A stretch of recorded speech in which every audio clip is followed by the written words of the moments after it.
We all know that Weezer have some amazing hits, from Buddy Holly to Say It Ain't So to Hash Pipe to Beverly Hills and more. But Weezer have put out an astonishing amount of music in their career, and their catalog includes some fantastic songs that could have been big, if not even bigger hits than the ones that got released. Here are my top 10 Weezer songs that should have been hits. In at number 10, we have The British Are Coming. When Weezer released Everything Will Be Alright in the End in 2014, it was hailed as being a return to the sound of the Blue Album and Pinkerton, and it definitely has that vibe. This is one of the songs on the record that fits the bill perfectly. From the fuzzed out guitars to Rivers' melody and vocals, this has all the hallmarks of the classic 90s Weezer sound and is a great way to convince naysayers of the band's new material that they still got the goods. In at number 9, we have Summer Elaine and Drunk Dory. The White Album in 2016 continued Weezer's run of revisiting their classic sound, but with a much sunnier and poppier edge. I love the chord structure of this tune. The verse chords are super fun to play, and the chorus chords are just the verse chords in a different key, a very cool way to write a song. And according to Rivers Cuomo, the chords are taken from the Four Tops hit, Walk Away Renee. And the song is damn catchy. I love singing along to Summer Elaine and Drunk Dory, and it's the type of song that should be heard on millions of radios around the world. In at number 8, we have Miss Sweeney. The Red Album is one of Weezer's best albums from the 2000s and features some truly great Weezer tracks, and this one isn't even on the album proper. It's on the deluxe edition. And the fact that Miss Sweeney comes from the Red Album deluxe edition means that it's even more obscure and deserving of hit status. Rivers' vocal from the chorus is more of a stuttered spoken word kind of thing as he tries to hide his feelings from his co-worker, Miss Sweeney. Miss Sweeney.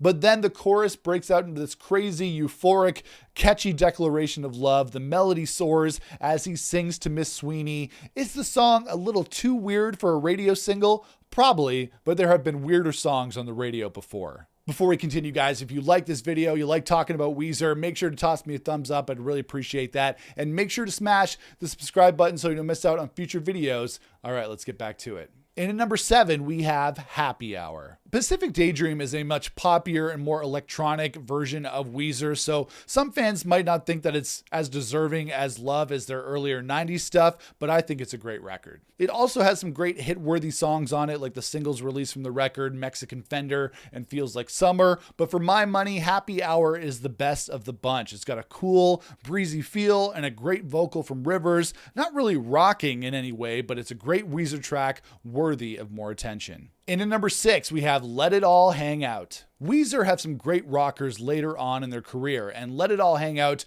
from Raditude has a really fun riff and vocal from Rivers. It's more new school style Weezer, but it's worthy of being a hit. And I should know that it's worthy of being played on the radio. Back in my radio days, I went through our music database and I found that this song was sitting in there. It was part of the songs that we could play on the air. So I put it on the air and it sounded great being played to the masses. And I was rocking out in the studio as well. In at number 5 on my top 10 Weezer songs that should have been hits, we have The Prettiest Girl in the Whole Wide World. I got the prettiest girl in the whole wide world. This track has a really interesting history. It was written by Rivers back in the late 90s, played at various live shows throughout the years, but wasn't released as a studio version until Raditude in 2009. And it's a shame it was only released as a bonus track. This could have been a really big hit for Weezer had it been included on the Green Album or released as a single. Anywhere along the way, it's got a classic, catchy Weezer chorus and matches the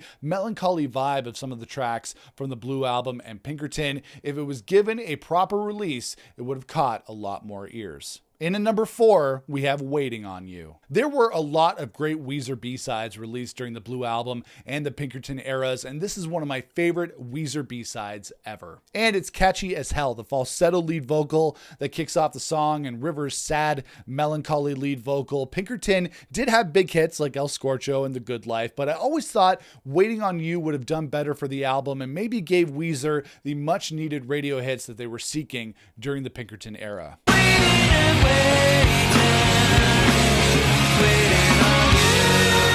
And in number 3, we have All the Good Ones. I think that Van Weezer is one of the best latter era Weezer records that we've heard. It's bombastic, it's got a huge guitar sound to it, big melodies, and All the Good Ones I think would have made a great radio single. Or streaming hit. I know this is 2026. It could have been huge on streaming as well if it was given a proper release other than being an album track. I know modern Weezer may not be for everyone, but Rivers and the band continue to write really great songs. Are they sometimes poppier than we'd like with Weezer?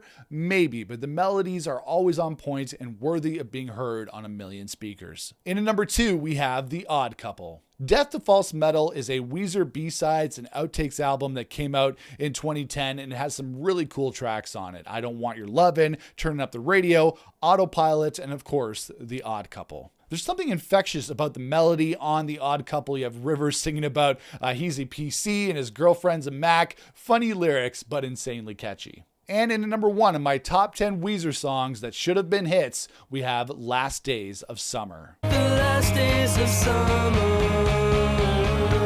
I guess I really love B-sides and bonus tracks because a lot of them have made this list more so than songs that were on Weezer albums, but I love this bonus track from the White Album. Last Days of Summer just has an awesome sunny California Weezer feel as Rivers sings about the bittersweet end of summer, something that I feel every year. And it just goes to show you how many great songs Weezer just kind of buried on singles and deluxe editions, songs that could have been big hits in their own right, but didn't get a chance to shine. Last Days of Summer could have been playing on a million radios on a nice sunny summer's day, but it didn't get the love it deserved. It was just a deluxe edition bonus track. But now I'm going to turn it over to you. Which Weezer songs do you think should have been hits? Now, just because it was released as a single doesn't mean it was a hit. So you got to remember that. Let me know in the comments below. If you like this video, make sure to toss me a like and a thumbs up. I'd very much appreciate that. And make sure to smash the subscribe button so you don't miss out on future videos. But I'll see you guys again for another video here on the channel. Until then,